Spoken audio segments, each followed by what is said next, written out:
Quero saudar com alegria você que me acompanha no Santo do Dia. Hoje, dia 4 de novembro, a igreja celebra a memória litúrgica de São Carlos Borromeu.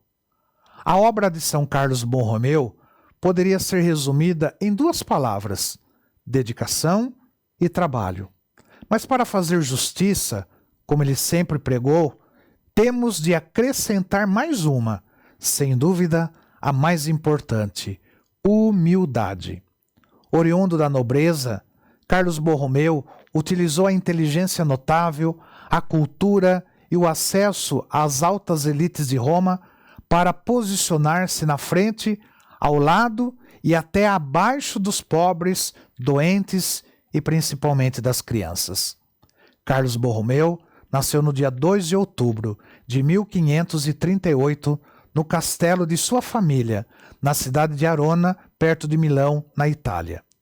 Seu pai foi o milionário conde Gilberto Borromeu. Sua mãe se chamava Margarida de Médicis.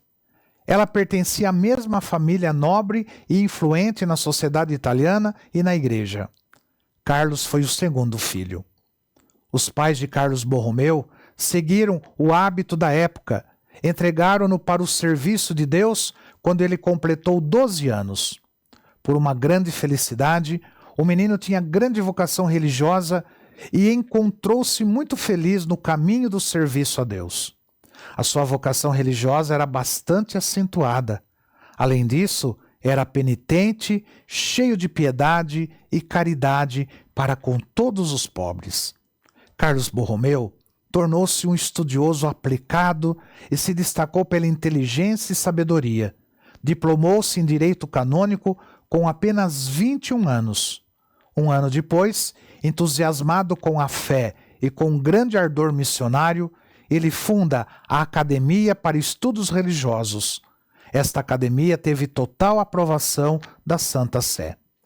Carlos Borromeu era sobrinho do Papa Pio IV, e isso o estimulava a seguir adiante no caminho da fé e não nas glórias humanas. Ele queria viver uma vida afastada como monge, porém, por causa da sua sabedoria e inteligência, com apenas 24 anos já era sacerdote e já tinha sido sagrado bispo de Milão. No cargo, ajudou a organizar a igreja e dedicou-se à evangelização. São Carlos Borromeu, sentindo-se bastante atraído pela vida monástica e contemplativa. Por causa disso, pensou seriamente em renunciar ao seu cargo à frente da arquidiocese.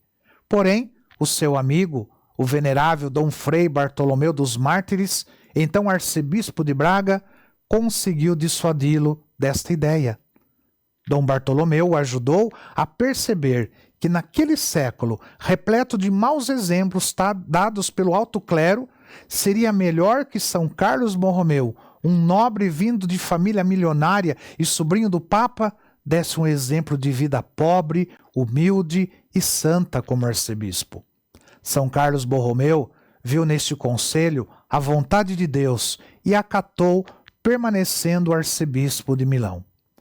Seguindo os conselhos de Jesus e os do seu amigo Dom Frei Bartolomeu, São Carlos Borromeu foi utilizando todos os seus bens, e eram muitos, na construção de hospitais, albergues para os pobres, casas de formação para os sacerdotes e religiosos.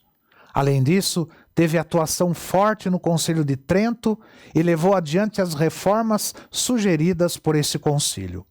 Ele promoveu a adoção de disciplina mais rígida para os padres religiosos. Com isso, ele criou hostilidades com aqueles que não estavam dispostos a abrir mão dos seus privilégios. Porém, não se preocupava com isso. Por causa da disciplina que instaurou para o clero, São Carlos Borromeu chegou a ser vítima de um atentado enquanto estava em oração na sua capela. São Carlos Borromeu, porém, saiu ileso e perdoou generosamente aquele que atentara contra a sua vida. Em 1576, a peste negra chegou a Milão. Milhares de pessoas morreram. Mais de 100 padres também faleceram, contaminados pela peste quando ajudavam os doentes. São Carlos Borromeu foi bastante atuante em meio a essa mortandade, visitava e dava assistência a todos os contaminados que conseguia. Levava a eles os sacramentos da igreja e o consolo da fé no meio da dor e do sofrimento. Não tinha receio nem precauções, ao se misturar com os doentes. Sofrendo por ver tantas mortes inocentes, flagelou-se em praças públicas pedindo perdão a Deus, exercendo o seu sacerdócio em nome do seu povo. Esse trabalho incansável, porém, consumiu suas forças, tanto que um dia a febre o pegou. Ela não matou de vez, mas tirou-lhe todas as forças e minou seu corpo lentamente. Depois disso, conseguiu fazer muito menos e alguns anos depois faleceu, com apenas 46 anos. Antes de morrer, proclamou-se feliz por ter seguido em toda a sua vida os ensinamentos de Cristo e pela graça de poder encontrar-se com o Senhor de coração puro. São Carlos Borromeu, ele faleceu no dia 4 de novembro de 1584, estando em sua sede episcopal. Sua canonização foi celebrada pelo Papa Paulo V em 1610. São Carlos Borromeu, rogai por nós. Que o Senhor te abençoe, em nome do Pai, do Filho e do Espírito Santo. Amém.